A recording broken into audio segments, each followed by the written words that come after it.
Hi, teacher friends. This book review is specifically for people who teach middle and high school. I think this is a book worth reading. Once a Girl, Always a Boy tells the story of Jeremy and his search to figure out who he was meant to be.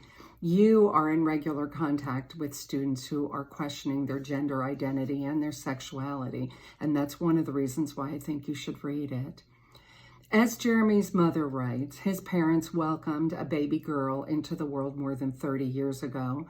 As a young child, he played and held his own with the neighborhood boys, so the assumption was made that he was a tomboy. But as he grew older and became increasingly uncomfortable in his own skin, it became apparent that there was more to who he really was. This is a good book for those of us in the cisgender community. Jeremy and his family were starting with no background knowledge or experiences. The story is told from multiple family members' point of view, each of whom is very honest about their discussions with him.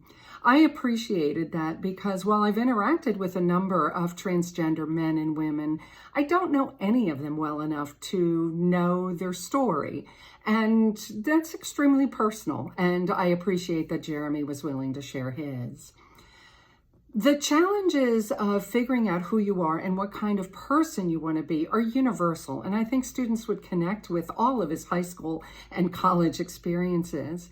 But for LGBTQ folks, there are so many hurdles that even aren't on my radar or yours, and I appreciated hearing what some of those were. At first, I found myself a little frustrated with Jeremy. I wanted to move him faster through his transition. But then I realized that I was in the privileged position of knowing the ending to the story. Of course, he needed time to question, to wonder, to worry, and even to avoid the decisions that he needed to make. Jeremy is extremely lucky to have had or to have a family that surrounds him with love and was willing to learn alongside of him. They were financially supportive too, which is huge. Not so many trans people are so fortunate. Teachers, I recommend that you read this book first. You can make the decision then about whether your students or even your school district can handle having students read it. There's nothing graphic in the book, but this is a highly controversial topic these days. I think it's an important read for those of us who are allies, for those of us who wonder, and even for those of us who sit in opposition.